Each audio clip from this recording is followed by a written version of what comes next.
Vivo en una era de versículos famosos, tatuados, viralizados, citados en camisetas, púlpitos y redes sociales. Juan 3:16, Salmo 91, Jeremías 29:11. Todos los conocen. Pero, ¿y si te dijera que hay un versículo escondido en medio de las Escrituras que, según Charles Spurgeon, tiene un poder espiritual tan profundo que fue capaz de sacudir el infierno, restaurar al quebrantado y reavivar el fuego de la fe en los días más sombríos? Mientras la mayoría persigue promesas de bendiciones y declaraciones positivas, este versículo es casi ignorado. No promete riquezas ni victorias visibles, pero revela el corazón de Dios de una manera tan devastadora que, si se comprende, puede cambiarlo todo en la vida de un cristiano. Charles Spurgeon dijo: "Este versículo no es un consuelo común, es una espada que corta el alma y la une a Dios". Y sin embargo, la mayoría de los cristianos hoy en día jamás ha escuchado un sermón sobre él. Hoy vamos a sumergirnos en este versículo oculto y a descubrir por qué es considerado por muchos hombres de Dios el más poderoso de toda la Biblia, y por qué el infierno trabaja tanto para que nunca lo conozcas de verdad. Si quieres salir de la superficialidad espiritual y tocar el corazón de Dios con profundidad, quédate hasta el final, porque este versículo puede ser la clave que faltaba para reavivar tu fe, tu oración y tu santidad. Vivimos en una generación donde el Evangelio ha sido transformado en anestesia. El púlpito, que antes era una fragua ardiente donde la palabra era proclamada como una espada afilada de dos filos, se ha convertido en un escenario de confort emocional. En lugar de confrontar, entretiene. En lugar de cortar, alisa. En lugar de llamar al arrepentimiento, consuela el pecado. Y el resultado de esto es visible. Tenemos iglesias llenas y corazones vacíos, ministerios abarrotados y vidas que nunca fueron quebrantadas, predicadores elocuentes pero sin lágrimas en los ojos.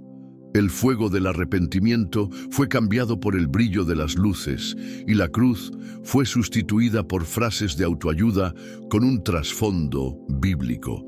Charles Spurgeon, el príncipe de los predicadores, solía decir: "El evangelio que no hiere no es el evangelio que salva". Él entendía que el poder de la palabra de Dios reside en su capacidad de quebrantar antes de restaurar, de exponer antes de sanar, de matar el ego antes de generar nueva vida. Pero hoy, los versículos que confrontan han sido relegados al olvido. No se vuelven virales, no venden libros, no mantienen a las multitudes entretenidas. Por eso, textos como el que veremos en este video son ignorados, a pesar de ser los que más revelan la santidad, la justicia y el amor verdadero de Dios. Ese evangelio dulce que se predica hoy es como miel puesta sobre heridas profundas. Adormece por un tiempo, pero se pudre por dentro. El verdadero evangelio, el que Cristo y los apóstoles predicaron, era espada, era fuego, era confrontación. Cuando Pedro predicó en Hechos 2, la Biblia dice que los oyentes se compungieron de corazón. Es decir, el corazón fue herido, el espíritu lo perforó, y entonces nació la fe genuina. Pero cuando se eliminan los textos que confrontan, se elimina el espíritu que convence, y cuando el espíritu no convence, el hombre sigue muerto, incluso sentado en la banca de la iglesia. Es por eso que el versículo que vamos a revelar en breve ha sido silenciado, porque no deja espacio para que el ego sobreviva. Llama a un lugar al que muchos no quieren ir, el altar de la entrega total. La iglesia moderna se acostumbró a leer la Biblia con un marcador, pero no con lágrimas. Subraya las promesas, pero ignora los mandamientos. Aplaude los milagros, pero se olvida del precio. Por eso, este versículo permanece escondido. porque revela la gloria de Dios de una manera que desnuda al hombre, quema la máscara de la religiosidad y exige santidad como estilo de vida. Cuando Spurgeon hablaba de este texto, temblaba, no por miedo, sino por reverencia, porque sabía que ese versículo llevaba el peso de la eternidad. No era una promesa de bendiciones terrenales, sino un recordatorio de que estamos ante un Dios que es fuego consumidor y al mismo tiempo refugio eterno. Mientras muchos quieren un Dios de abrazos, este versículo presenta a un Dios de autoridad. Mientras predican a un Cristo que acepta todo, Él revela a un Señor que exige todo. No es una invitación a la zona de confort, es una convocatoria a la cruz. Y tal vez sea por eso que nunca has escuchado una predicación sobre Él. Porque este versículo no fue hecho para hacerte sentir bien, fue hecho para hacerte nacer de nuevo. La mayoría de los cristianos quiere ver la gloria de Dios, pero pocos están dispuestos a ir al lugar donde realmente se manifiesta. Porque cuando la gloria de Dios aparece, no exalta al hombre, lo aplasta, no celebra su fuerza, revela su debilidad, no confirma su espiritualidad, expone su impureza. Y es exactamente en este tipo de escenario donde se pronunció el versículo más poderoso de la Biblia. Un versículo que no nació en un escenario, ni en medio de alabanzas triunfantes. Nació en un ambiente de desesperación sagrada, donde el profeta se vio ante algo tan glorioso, tan santo, tan incomprensiblemente puro, que todo lo que él creía ser se desvaneció en un instante. Estamos hablando de Isaías capítulo 6, cuando el profeta tiene una visión del trono de Dios. En el año en que murió el rey Uzías, vi yo al Señor sentado sobre un trono alto y sublime, y sus faldas llenaban el templo. Isaías 6:1. Isaías era profeta, tenía ministerio, tenía palabra, tenía autoridad, pero hasta ese momento nunca había visto la gloria de Dios en su plenitud. Y cuando la vio, no gritó, no cantó, no saltó, cayó, gimió, se derrumbó. Porque eso es lo que la gloria de Dios le hace al hombre que aún tiene sensibilidad espiritual. ¡Ay de mí, que soy muerto! Porque siendo hombre inmundo de labios y habitando en medio de pueblo que tiene labios inmundos.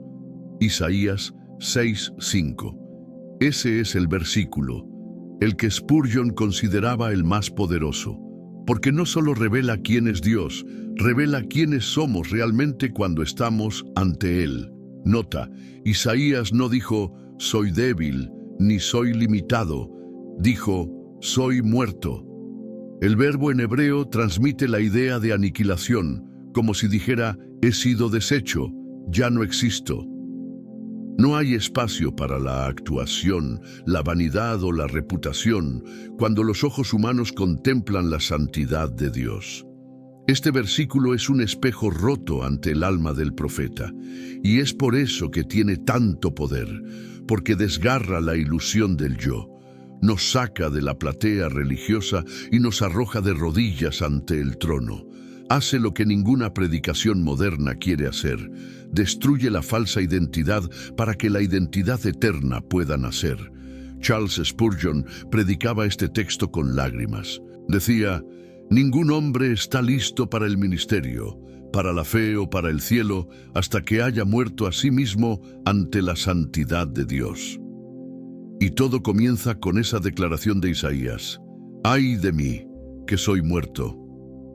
Este es el versículo más poderoso de la Biblia, no porque hable de milagros, sino porque inicia el verdadero milagro, el de la quiebra del ego, porque el hombre solo puede ser usado por Dios después de ser destruido por Él, destruido en el orgullo, en la vanidad, en la justicia propia, destruido en la carne para vivir en el espíritu. La gloria de Dios no es un espectáculo, es una revelación que rompe las estructuras del corazón. Fue eso lo que Isaías vivió, y fue eso lo que Spurgeon predicaba.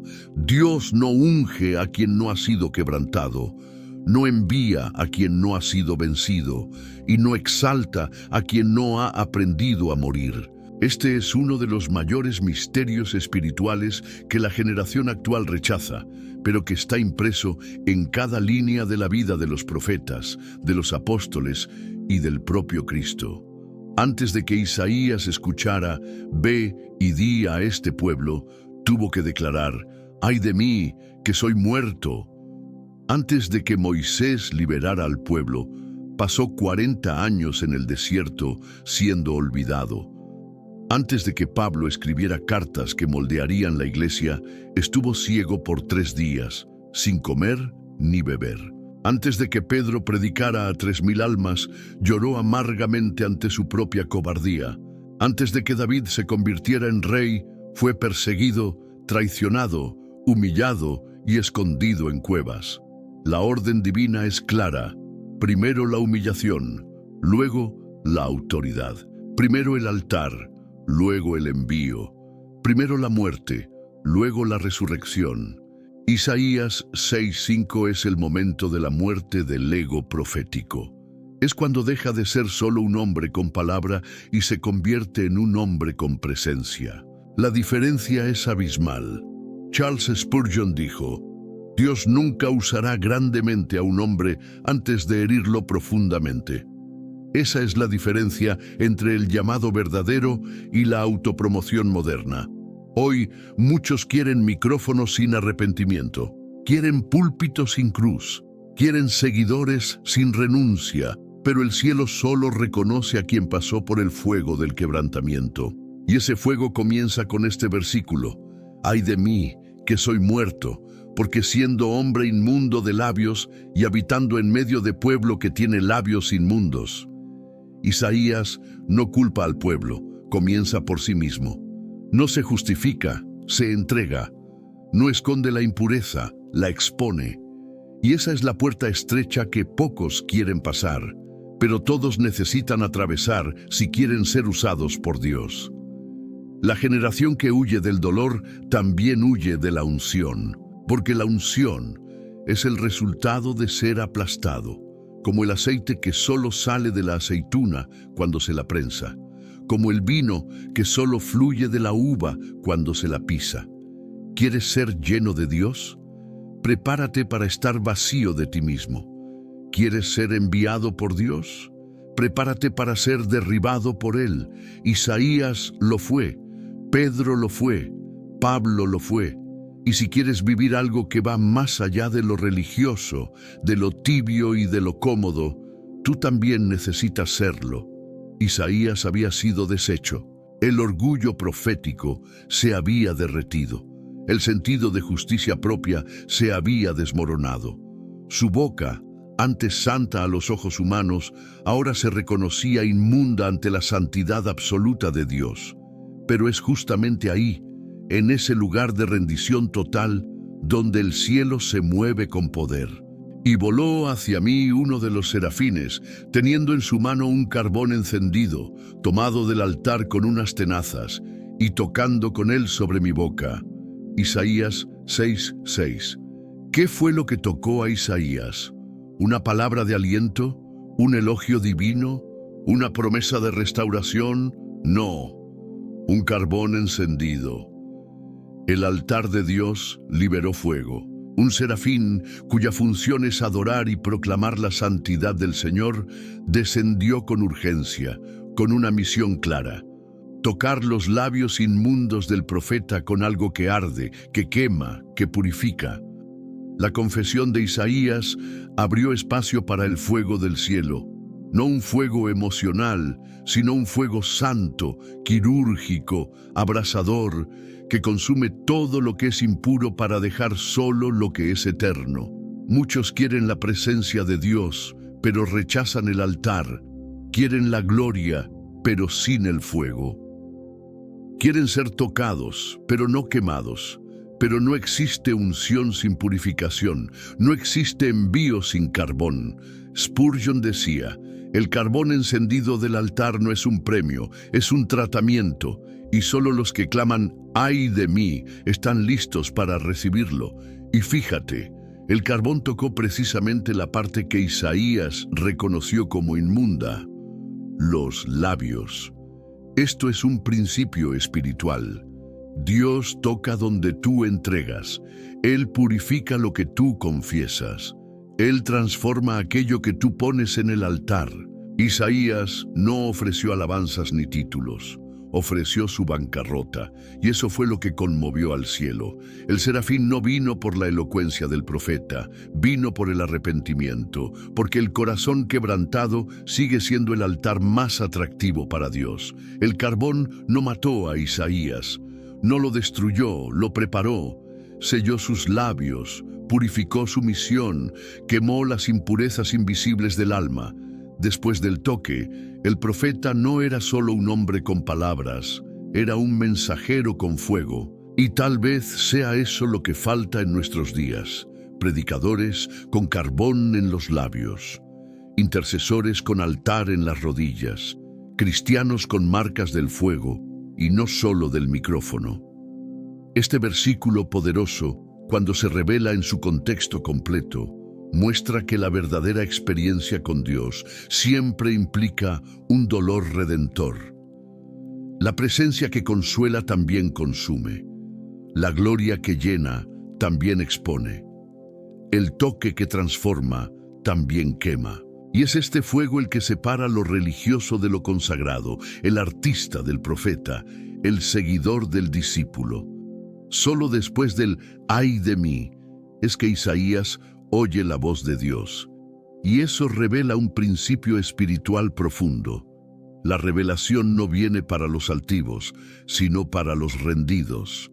Hay una secuencia en el cielo que no se puede romper: confesión, purificación y solo entonces, dirección. Después oí la voz del Señor que decía: ¿a quién enviaré y quién irá por nosotros? Isaías 6:8. Antes, Isaías veía, pero no oía. Contemplaba, pero no discernía.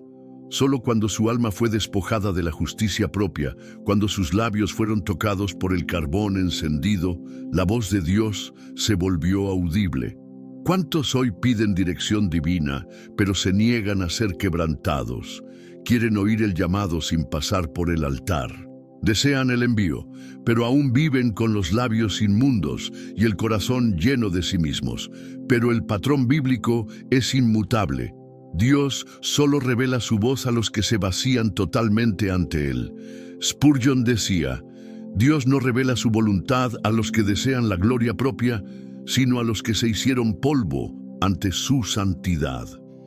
Nota que la pregunta divina no es directa para Isaías.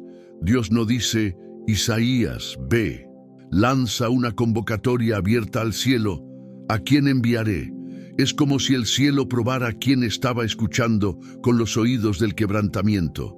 Y entonces Isaías responde con una de las frases más emblemáticas de toda la Escritura: heme aquí, envíame a mí. Ya no hay duda, no hay más excusas, no hay más justificación. El hombre que decía: ay de mí, ahora dice: envíame a mí. El mismo labio que antes confesaba inmundicia, ahora proclama disposición. El mismo corazón que temblaba ante la gloria, ahora arde con coraje. Esta es la transformación que solo la santidad puede generar. Es el tipo de respuesta que nace cuando el alma es puesta bajo el peso de la presencia divina. Cuando el ego muere y la misión se vuelve más grande que la comodidad. Hoy muchos dicen: heme aquí, pero sin haber pasado por el carbón. Hablan de Dios sin haber sido tocados por Dios. Ministran en nombre de un trono que nunca contemplaron. Pero el verdadero llamado nace en el lugar de la ruina. Es en el altar de Isaías y no en el escenario de Usías, donde se forman los enviados de Dios. Este es el poder del versículo oculto. Abre camino a un corazón que oye al cielo. Nos muestra que Dios todavía llama, pero solo los muertos para el mundo pueden oír. Este es el versículo que el infierno teme, porque revela que la fuerza de un hombre no está en su don, sino en su rendición. Y es por eso que Spurgeon decía que este era el más poderoso, porque es el punto de partida de todo renacimiento verdadero. La gloria de Dios destruyó a Isaías para reconstruirlo como un vaso limpio. Y es eso lo que Él desea hacer con cada uno de nosotros. Pero ¿será que aún tenemos el coraje de decir, ay de mí? ¿Será que todavía hay espacio en medio del griterío de los cultos modernos para oír la pregunta que resuena desde el trono? ¿A quién enviaré? La respuesta del cielo todavía espera por labios que fueron purificados, por corazones que fueron vencidos, por hombres y mujeres que llegaron al final de sí mismos. Esta es la fuente del llamado verdadero. Este es el fuego que precede a la voz. Este es el camino estrecho que conduce a la autoridad espiritual.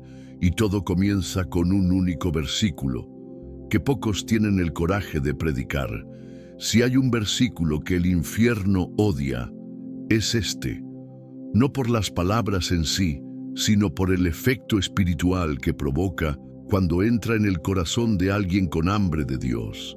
Este versículo, ay de mí, que soy muerto, es un terremoto en el alma adormecida. Hace que el creyente religioso se vea a sí mismo. Derriba al ministro arrogante del púlpito. Hace que el pecador deje de justificar su rebeldía, arranca la máscara de la fe superficial.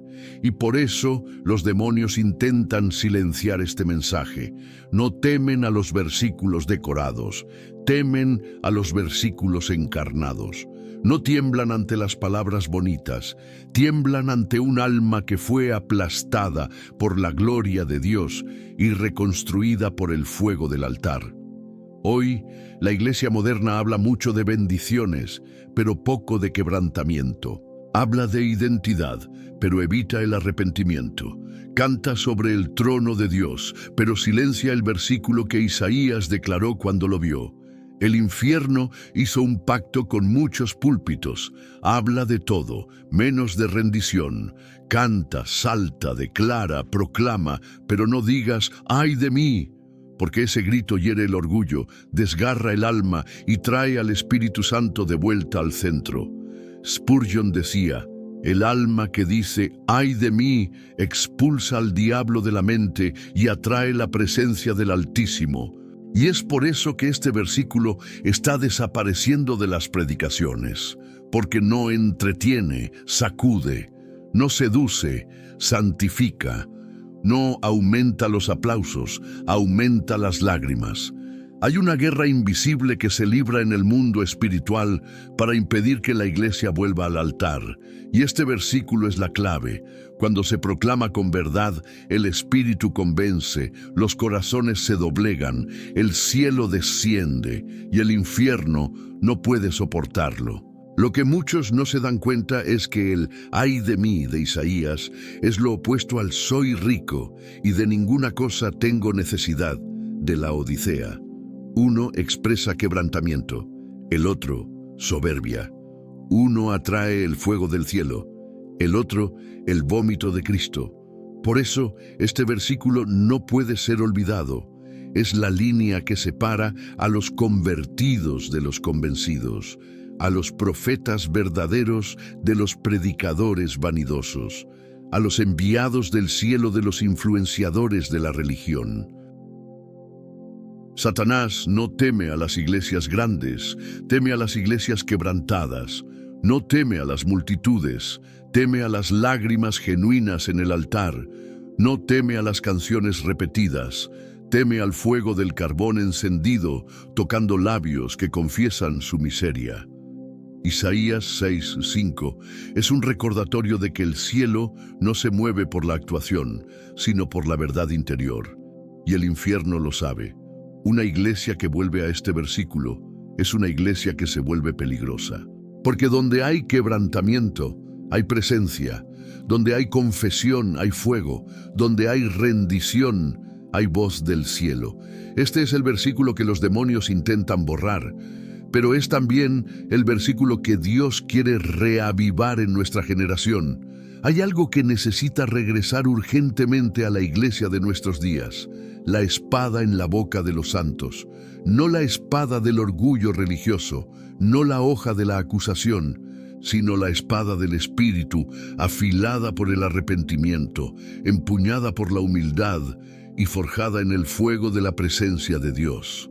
Ese es el poder oculto en el versículo de Isaías 6:5. Cuando Isaías confiesa, ¡ay de mí!, no solo está reconociendo su condición, está pasando por la fragua donde Dios forja a sus portavoces.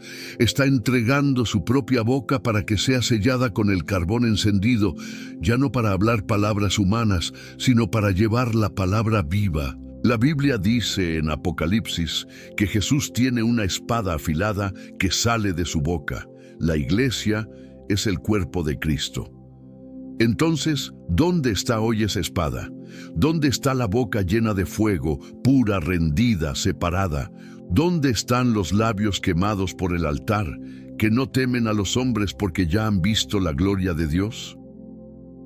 La espada de la palabra necesita volver a cortar, no para matar, sino para sanar. No para humillar, sino para purificar. Debe volver a los púlpitos, a los hogares, a las rodillas en oración, a las alabanzas, a las predicaciones, a los discipulados. Spurgeon lo sabía, por eso valoraba este versículo más que cualquier otro, porque entendía que el verdadero ministerio comienza cuando la carne es herida y el espíritu es encendido. Pero hoy lo que se ve son muchas bocas hablando de Dios sin haber sido tocadas por Él. Predicaciones sin quebrantamiento, alabanzas sin temor, ministerios sin renuncia, líderes sin altar. Por eso la iglesia necesita volver a este versículo. No es bonito, no es fácil, pero es verdadero. Y donde hay verdad, el Espíritu se mueve. Donde hay confesión, hay transformación. Donde hay reverencia, hay gloria. Isaías solo pudo decir, heme aquí. Envíame a mí, porque primero dijo, ¡ay de mí! La boca solo se volvió profética después de ser purificada. La voz solo fue oída en el cielo después de que el ego cayó por tierra. Este es el camino. No hay otro. No hay atajos para el cielo. No hay gloria sin cruz. No hay envío sin carbón. Hoy Dios está buscando hombres y mujeres dispuestos a este camino estrecho, gente que no quiere solo usar la Biblia, sino ser atravesada por ella, que no busca fama, sino presencia, que no teme ser quebrantado si eso es necesario para que la espada regrese a la boca de la iglesia, porque el mundo no será transformado por creyentes fuertes, sino por creyentes quebrantados. Y tal vez Dios te esté llamando ahora mismo. Tal vez Él esté esperando oír de tu boca el mismo clamor que hizo que el cielo se moviera en Isaías. ¡Ay de mí, que soy muerto! Si esa es tu verdad, entonces prepárate, porque el carbón aún está encendido, el altar todavía está lleno de fuego, y la voz aún está diciendo, ¿a quién enviaré?